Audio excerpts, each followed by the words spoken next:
Welcome to Extreme Genes, brought to you by The Church of Jesus Christ of Latter-day Saints. This week on Extreme Genes Family History Radio, Relative Race is back on BYU TV. Hi, it's Fisher, and I'll be talking to Dan Debenham, the host of the reality show, about this sixth season and what we can expect from it.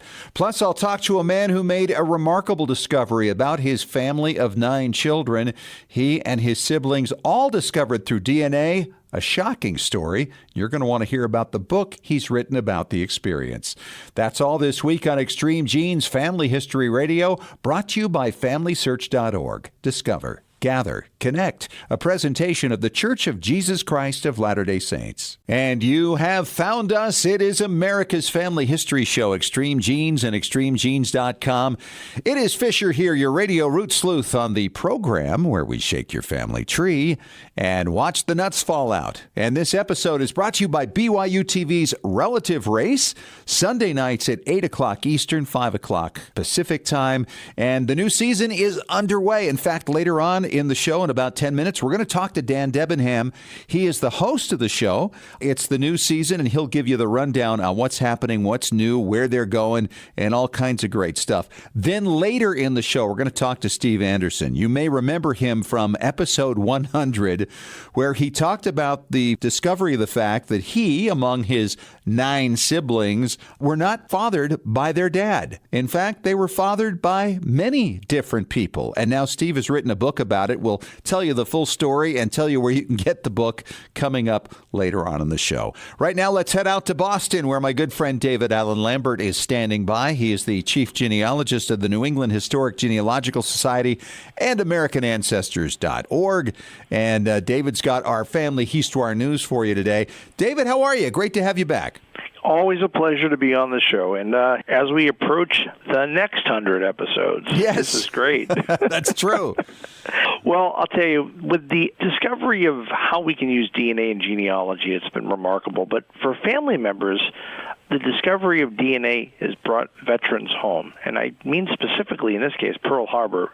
At least a few a year, if not more, I've had news stories on. And yet again, another Pearl Harbor veteran, an 18-year-old who died aboard the USS West Virginia, who laid in an unidentified grave for 78 years, is now home in New Jersey. And the great thing about the story about Harold Costel is that he has siblings alive, but also his buddy that joined the U.S. Navy in 1940 was there to give remarks and be at his friend's funeral. Wow. They're both in their 90s now. Exactly. In fact, in this case, I mean, Harold would have been 96, so I would imagine that his buddy, Mr. Snyder, he is probably the same age. Yeah. They joined in 1940. I wonder if at some point we're going to start to identify soldiers from earlier wars, right? World War I, maybe the Spanish-American War, the Civil War. Is that possible? Well, I would imagine so. I mean, the thing that I'm hearing, and correct me if I'm wrong, the federal government basically does not consider anything beyond World War II a concern. So, I mean, the unknown soldier in World War I who lies at the tomb of the unknown soldier at Arlington should be able to be identified, shouldn't he? You would think so. You know, speaking of soldiers, the father of our country, George Washington, of course, is well known for his role in helping win the Revolutionary War. But he may have actually started another one, firing the first shot that may have started the French and Indian War. Right. That's pretty heavy. It is. Yeah. And it looks like it may have been a misinterpretation because the French looked like they were just wanting to give him some paperwork, and, well, he fired the first shot. Yeah. Yeah. It's a great story. You've really got to read this, and it is linked to from ExtremeGenes.com. So my next story has to do with Mike Rodriguez, who is an X-ray technician who likes to scour flea markets for photographs. He bought an album for $8, really old 19th century photos, all identified. Even pictures down to the latter part of the 20th century with family members gathering in front of the old homestead in 1896. So it really kind of made him curious, why would someone give up this history? So he started to do some research and showed it to the last surviving son of the person who owned the album. Oh, wow. He connected them. It's great. Isn't that fun? So the album's going back home. This was found in San Antonio, Texas, and the album's from Ohio, and nobody knows how it got down to San Antonio. I'll tell you, eBay is an amazing thing for reconnecting and bringing things back. My own historical society, we just purchased for a little under $100 an account book from 1805, but it has countless people in it, but the person also included their family record of when all their kids were born, when they were married, all written in the back of this account book. So, wow. Yeah, so it was the best $100 we spent, and now it's a matter of how did that end up in Indiana? So right? We've got the same mystery in our place. Yeah. One of the things about mysteries, and especially with houses, you never know what's going to be found when a house is sold or some wall is torn down. But the next story on ExtremeGenes.com is regarding your own house history. For me, I was an 11-year-old finding bottles in my backyard. I went to our local historical society to find out who lived there, why did they put them there, and how old my house was. And that led me into my history career at an early age. Wow. But even if your house is not 100 years old, have you ever researched the landfish? I mean, this is like amazing. Like where you live, have you gone back and said before there was a house who may have been on that property or owned it back 100 years before or so? I do know because it was just basically used as farmland. We built our house that we're currently in, and the house I grew up in, my parents built. So I really haven't lived in an old house, but I did have a buddy in Connecticut when I was growing up, and we found a packet of Indian head pennies buried in his backyard. That's amazing. That was so fun. Well, now, was that with a metal detector or just by pure luck by digging holes randomly? Pure luck. They just stumbled on it. That's great. Well, people find things all the time, and sometimes they're given to a paleogeneticist at the University of California. It's usually hair of victims or hair of possible serial killers. Dr. Ed Green, who is out in Santa Cruz, California, receives these packages from law enforcement all the time, and he's helping identify who these people are by using hair but not with the root, which is a real revolutionary thing, because for the longest time we've already heard that hair's no use unless you have the root of it. He's finding that's not the case. Wow. He actually helped in 2010 with the sequencing of the entire Neanderthal genome from shards of bone that were 38,000 years old. That's a smart guy. All right, David, thanks so much. Talk to you again later in the show as we do our Ask Us Anything segment. That season has arrived once again. Relative Race on BYU TV, and the host is here with me in studio today, Dan Debenham. How are you, Dan? Good to see you. I'm good. Did you say Radio Roots Sleuth? That is me. That is my. I'm impressed. Say that 5 times real fast. That's tough. I've had a lot of practice. That's impressive. 300 previous episodes now. I love it. So you know how that goes. We've only had 60 episodes of Relative Race with the most recent 10 episodes that just got underway. Yeah, absolutely. And I'm excited about this because in season 6, we got a whole new group of teams. Let's explain the show to people who are not familiar with it, because I know anybody who follows Extreme Genes, they've probably heard of it, but maybe don't know how it works. And you created this. It's a great point. Yeah, we did. We were asked to create a show that could demonstrate in a very compelling, dramatic, wonderfully entertaining manner what DNA could do for someone who is trying to find family. And so our show is 10 episodes featuring 10 days of racing. We choose 4 teams, 4 couples. We fly them out to an undisclosed location. We take away all of their technology, everything smart. I'm shaking just thinking of it. How could it be? It's true. Smartphones, Bluetooth, everything's gone. We give them old-fashioned flip phones and paper maps. We give them identical cars, and then we provide them with clues every day. And as they follow those clues, they arrive in a different city every day and ultimately on someone's doorstep. When they arrive at that doorstep, their clock stops. Now, they've been timed from the time they got their first text in the morning to the moment when they arrived on that doorstep. After the clock stops, the door opens up. They look up at somebody in the door, a complete stranger, and say, "Are you my relative?" Typically, as a result of our research, that person in the door says, "I am," and then the obvious follow-up, well, how are we related? And that person on the doorstep is typically saying, "I'm related to you, Scott, and I'm your brother," or I'm your father, or I'm your mother. And it's really beautiful. It's amazing. It's interesting. It's fun. It's compelling. It's dramatic. It's humorous. It's competitive. It is sometimes. competitive. Some of these teams, absolutely. I think they start out sometimes thinking, oh, I can win $50,000. It's a good point. We haven't even gotten to that point yet, but they're all about beating the other team. And then suddenly they're finding out, oh, no. That isn't what this is about. And that's what you're going to find in this most recent season that started just last week. You're going to find the teams coming together in a way that we have never seen before. So every single night, we wind up in a video conference call, and the host of the show, which is me in this case, has all 4 of the teams in different locations streaming video back to my computer. They can all see each other, and they can all see me, and I can see all of them. And you will find, as every episode continues over the next 9 weeks, you're going to see that they are more and more supporting each other in various ways. And you'll see it in a very real visual manner during those video conference calls every night, which is at the end of every episode.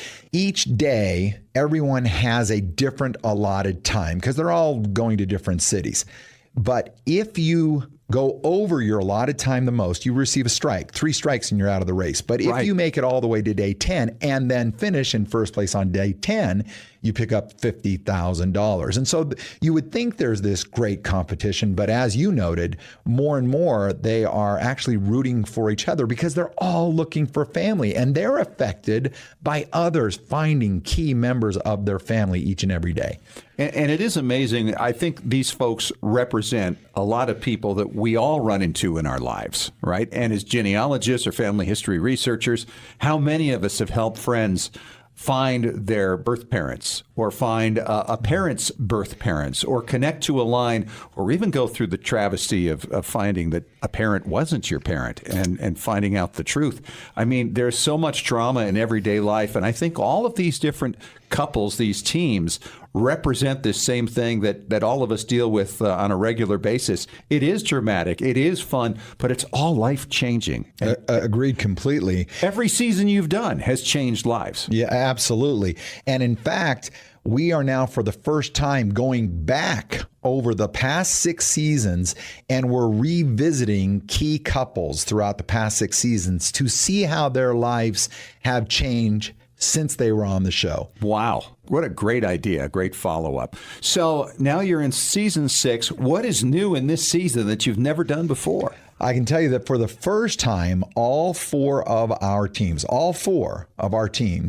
are searching for parents, for birth parents. That's never happened before. No, Their stories, their backstories, their purpose for being on the show has varied over the past seasons. But this time, for the first time, at least one member of each team is looking for parents. And so it's really going to be interesting to see if we're able to find them, if they're able to discover them. Team Green is Deshay and Chris, and they're from Louisiana. Team Blue this year is Paul and Anitra. I got to tell you, he is hilarious. He's a psychologist, and he plays mind games with his wife, and she ain't having none of that. She gets on him. They're from North Carolina. Team Red, Raymond and Nicole, they're from Maryland. And then Team Black, JD and Jen, are from Utah. And so it's really going to be interesting to watch these teams. They're a little older than past seasons, but their stories are so compelling. So do you think the birth parents theme, basically, with this show has to do with why these people are so supportive of one another? Because every person I've ever dealt with and helping them with DNA analysis and connecting with their birth families, often they'll start out saying, oh, this is impossible. We can never do it. And then I'll say, oh, no, it's entirely possible. We can do it in an hour. Yeah. And they're going, oh, no. Sometimes I've had people say, oh, and it's not going to really make a big difference in my life. My family's my family, which they are. Yep. But when they get that information, when they make that connection, it's inevitable that they'll admit, yes, this is life-changing. And part of it is this is a way they psychologically protect themselves against disappointment. Sure. That harkens me back to, I think it was season 3, when we had Michael and Dylan, a father and son team from North Carolina. Michael was in his late 40s. He was adopted at birth. Both of his adopted parents passed away by the time he was a teenager, by the time he was 13 years old. And so when we did our backstory, I think his comment that was used in his backstory is the most telling, almost chilling, but certainly the most revelatory comment we've ever had, as this grown man looks into our camera.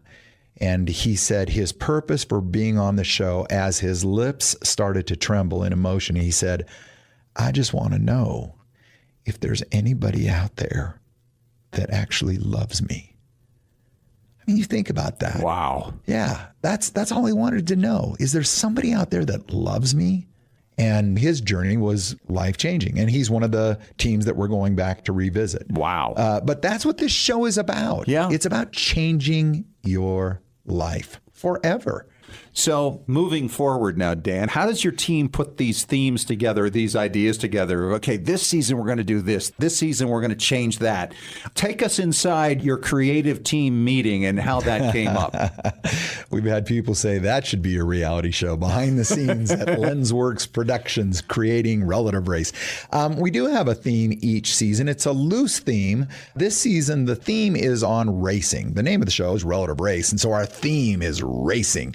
And so we start, as you saw, at Virginia International Raceway, and yours truly is racing down a track, and then they race around the track, and then you'll see what happens as they get to day 10. I'm certainly not going to give that away, but on day 10, I will tell you that there is some intense racing taking place. And yet there's no speeding allowed. Yeah, there's no speed. Well, there was at Virginia International Raceway, and there is on day 10. So that actually, if that doesn't pique your interest, you're correct that when they're out trying to find their family, they cannot break any traffic laws. Yeah. In fact, if they do, they'll receive a strike.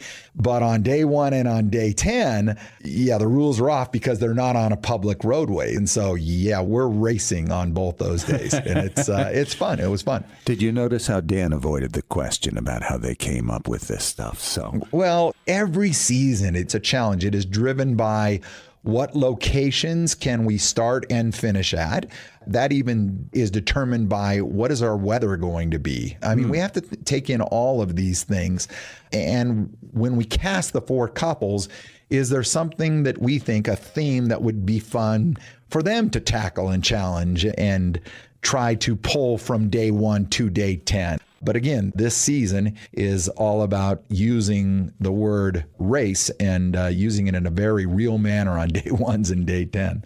okay, now we got to let everybody know that the time has changed this year. That's a good point. Okay, Yeah, it is everything's Sunday been nights, still Sunday nights. moved up. 8 o'clock Eastern Time, 7 o'clock Central, 6 o'clock Mountain Time, and 5 o'clock Pacific Time. I'm not sure why the network has made that change. I'm sure it's for the best of our viewers and for the show. So, Well, that's because you've won all these awards. you know, we've been very lucky. So you can watch it on BYU TV. You can follow it on the BYU TV app. You can stream it with BYUtv.org. You can go to relativerace.com. I mean, there's so many different places. And, of course, follow it on Hulu and all those places. Basically, if you have electricity and a screen, you should be able to watch this in some way, shape, or form. It's season 6 of Relative Race with Dan Debenham, the host. I love it. And I'm excited. It's back on BYU TV. Thanks for coming in, Dan. You bet. Relative Race rolls on. And coming up next, we're going to talk to Steve Anderson. And Steve is the guy that probably came up with the most incredible story we have ever had in the history of Extreme Genes over 6 years.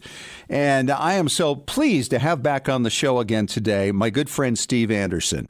Now, if you're a longtime listener to Extreme Genes, you may remember back in episode 100, a nice round number, Steve came on and told us his remarkable story. He's a member of a family with 9 kids and started to discover that Dad wasn't Dad. Dad wasn't Dad to any of them. In fact, there were many different dads to all of them. And what a story it was. And now there's a new development in this, and we thought we'd get Steve back on the show to talk about it. How are you, Steve? I'm doing great, Scott. How are you doing? Awesome. It's been a while here. I'm thinking we talked in 2015 for the first time. And you revealed this story because at that point, DNA was becoming kind of a big thing. And I want to give a brief revision of this story because I know a lot of people maybe weren't listening to Extreme Genes back at that time. And, of course, they can go back and find it and hear you tell the whole story because it was just unbelievable then, and it's just as unbelievable now. but you had 9 kids in the family from Minnesota. That's where you grew up, in a farming community. And just give us the brief rundown of this. Sure. We just wanted to find out some DNA, who was related to who, because of some stories we heard when we were growing up, and started to do some research using DNA, and thought that we might find 1 or 2 of my siblings who were not related to our father. Over the course of doing the research, we found out that none of us, 9 children, were related to our dad. And although he had never said a word about it, never told us anything that would give us the idea that he wasn't our dad, or who the dads were if we found out. But over the course of about 2 or 3 years, the DNA testing on all of the children, we found out that 3 of them have the same dad, and then another 2, myself and my younger brother, had the same dad, but none of them were the dad that raised us. And then there were 4 others in the middle, each fathered by a different father. Right. So originally, I remember you were thinking there were 9 children, 8 different dads, and I think since then you've gotten a little more refined with the DNA, and you're down to 6 different dads, but none of them your father. Right. Once we found out who wasn't related to the dad that raised us, then the mission became, okay, who are the real dads? And we started working with Ancestry DNA to see if we could get some matches out of their database. And we were able to locate the fathers of all but 2 of them, and we know who those 2 fathers are. So Okay. we just have not been able to tap into his descendants. Well, and I remember at the time when you came on, I was encouraging you to come on the show, and you were really hesitant about that. And then you got on the show, and we were talking about the potential of writing a book. And you've done it, and I'm very excited about this. It's called A Broken Tree, How DNA Exposed a Family's Secrets.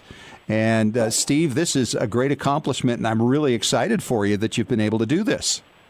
Well, it's been a lot of fun to do it, but it's also been good therapy. It started out as just keeping a lot of journal entries. It was a lot cheaper than going to see a therapist every week for 3 years. Right. After about 2 or 3 years, I had been reading those and think, this really would make a fascinating book. Talked to a few people about it, and they all kept saying, Steve, you need to write a book. You need to write a book. So I finally sat down and did it. I am so proud of you. And I'm very appreciative, by the way, you mentioned Extreme Genes in there, as you've been on a couple of times about this, because there have always been new developments, and we'd like to keep up with that. So tell me now, over the years now, we started talking about this in 2015. You were concerned about siblings, and you wanted to make sure that they were all ready to handle the information that you and your brother developed as this started. How's everybody doing? How are all the siblings doing with this? Some better than others. I think our generation, the 9 of us, are too close to it. The nieces and nephews all think this is a great story, and they're not at all upset. They're not at all concerned. In fact, they're quite grateful to know what the real DNA is, so that if we have issues, they can be climbing up the right DNA tree and not some other one somewhere. But we've got a couple of siblings that really don't want anything to do with this, don't want to read the book. But the rest of them, they tolerate me doing this and have been interested in finding out what the truth is. Right. And I remember you confronted your mom, who was in her 90s at that time. Did you find that most of the information she shared with you about the various fathers has turned out to be accurate? Well, we found that about 20% of it was accurate. Oh, boy. Now, given she was 90 years old, her mind was really quite sharp, even at 90. But it had been half a century or longer since she had these experiences. So I don't know how much of it was just forgetfulness and how much of it was, you're not going to get the truth from me. Well, maybe she thought she could hide it. Of course, in this day and age, it's really hard to hide a secret quite like this one. She learned that. How much longer after you confronted her did she live?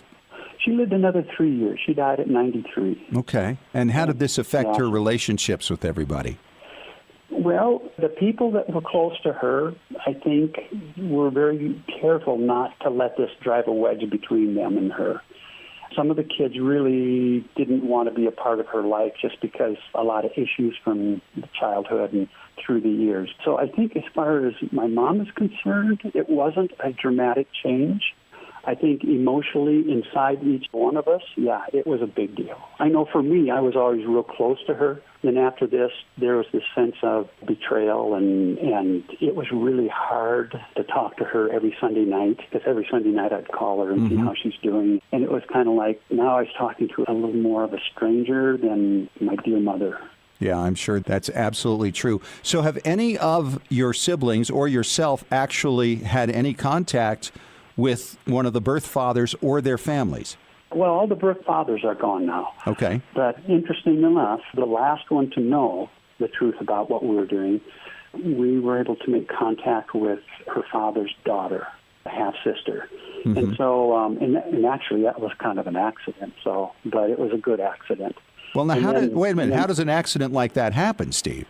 I was calling up people trying to locate a relative of my sister's biological father, and after a couple of phone calls, and you go see this person, go talk to this one, I finally got a hold of a woman who was explaining what I was doing, and I said, when I find this woman that is supposed to be this person's daughter, I want to explain to her that her father had another child, and it is a half-sister, and I'd like to introduce them to each other. And she said, oh, by the way, you're talking about my dad. I am the sister.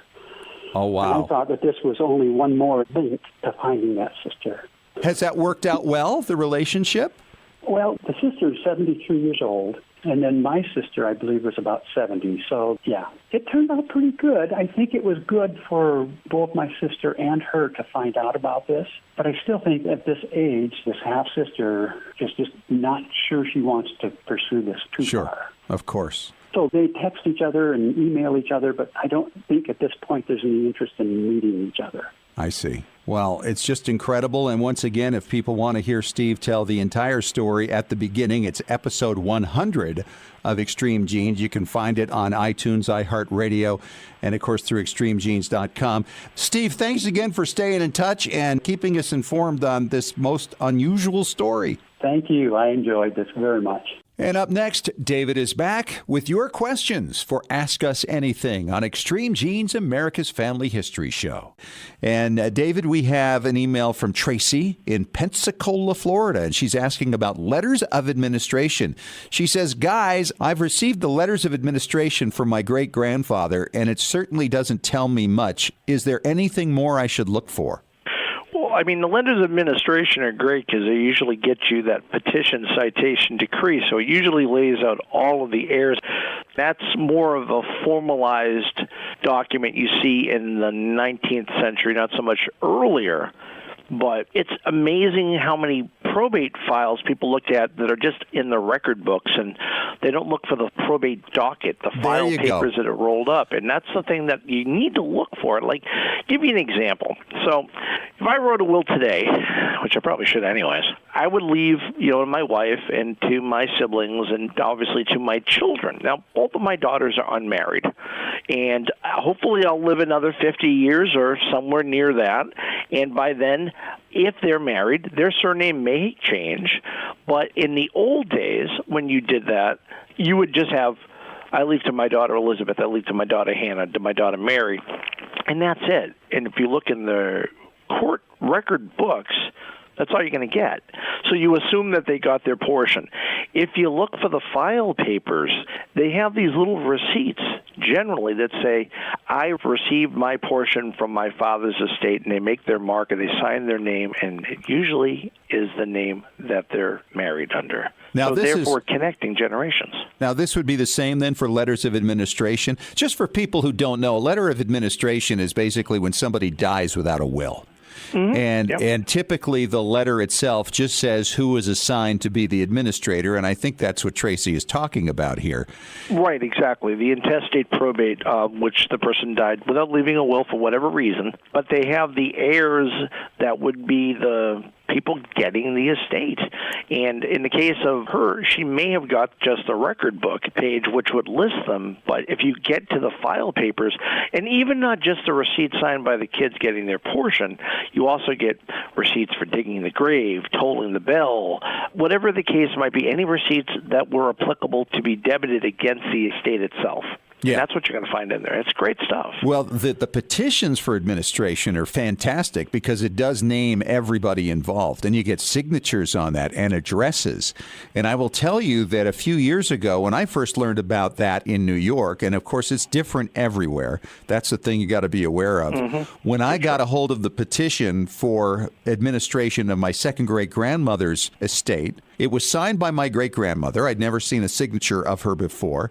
And then when I found the petition for administration of my great-grandmother's estate, it had all of her 3 children listed there and one son who was from her first marriage. His name was James Moore. And in New York City, finding a James Moore is like finding John Smith. I mean, there are just gazillion of them. And it gave his address, and fortunately was right before a census year, so I was able to place him in a family. By the way, he married a girl named Moore, so that made it even further complicated. But because of this, now I was able to follow his family, his occupation, get him over into New Jersey when he moved, and now I have a photo of his grave, and I got his obituary because I was able to identify the right person because of this petition for administration. Well, when I did air searching years ago, that would be the key document you want to find. I mean, it would be nice to list the will, but in the 19th and 20th century, those petition citation decrees listing the heirs at law often said, again, where they're living. There you go. So hopefully that answers your question, Tracy. And David, continuing this conversation we just had about probate and petitions for administration and wills, I think there are a lot of things that are really hard to figure out sometimes. For instance, people who died without probate. What is there ultimately to find if they didn't have petitions for administration or a will? Well, my third great-grandfather, Henry Poor, dies in 1853. Doesn't have a will. So his widow stays on the house. She's on the state census of 1855. She dies in 1858. She has no will, but there's a deed, and it's the estate of Henry and Martha Poor, and the grantors selling it are all of their children and stepchildren. And that is the petition citation decree, but it's not through a probate. This real estate transaction is all I have for them. I don't know how many personal items he had, or the trunks, or pictures, or whatever you might find in an inventory. He didn't leave that will. So sometimes you need to look at land records. And in case of your ancestry, I mean, a simple thing, the census. The 19th century census will usually tell you after 1850 whether they're in a house. If they're owning or renting, you'll find that in the later censuses, and sometimes the cash value of the personal and real estate of the person. Right. And then if you've got that, then you know that there's probably something that's going to show the sale of those assets or the transfer, right? I mean, what if somebody dies and they leave it, or their child takes over? And that's the case of my great-great-grandfather, who I couldn't find a birth record for the longest time, still haven't, but I did find a deed for his father selling for love and affection to his son the property that he held in Cumberland County, Nova Scotia. So that connected us back out of a different county completely. And then when my great-great-grandfather does this, he is still alive conveying it, and there is no will. So sometimes the conveyances are while the person is alive, and it'll say, sold for $1, or love and affection, or given to my child or children. So the idea is he wants to distribute the stuff before he dies, and so really there's no reason for any record to exist. Exactly. And so we're talking about censuses of what, 1850, 1860, 1870, and maybe 80, to give us some clues? Right, exactly. Look at all of those censuses, and then you get into, the owning and renting of the 1900, the 1910, the 20, depending how far down you have to go. Boy, there's so much when it comes to probate, isn't there? I mean, and it when really people is. die. And it's like an onion. It's like people think birth, marriage, and death. Okay. But then you have to peel the onion back a little bit more. Now you have probate, and you get deeds, and then you pull it back and you get church records, and you get newspapers, and you get associations that they may have joined, the military records. So, people think it's just cut and dry, birth, marriage, and death. No, there's more than just that dash and a gravestone, and there's so many records to be found, even if you're dealing with someone from the 17th century, let alone the 20th century. Wow. Yeah. And like I mentioned, that petition for administration gave me a clue for something I'd been looking for years. And it resulted in me finding my half-great uncle and where he went and getting his obituary and where he died, just because of that. Well, and that's true. And so you just never know what clue will turn up, because obviously one clue leads to finding something else, as you had to do for your relative. You found that where he lived and then found the census. So it's a never-ending story, truly is genealogy. It's Ask Us Anything, and if you have a question for us for this segment, all you have to do is email us at askusanything@extremegenes.com. David, as always, great to talk to you. Catch you again next week. All right, see you later, my friend. We have come to the conclusion of another episode of Extreme Genes. Thanks once again for coming along for the ride. Thanks to our guests, Steve Anderson and Dan Debenham, of course, from Relative Race, because the show has started once again. Talk to you again next week. And remember, as far as everyone knows, we're a nice, normal family. This has been Extreme Genes. Share your family story by going to FamilySearch.org.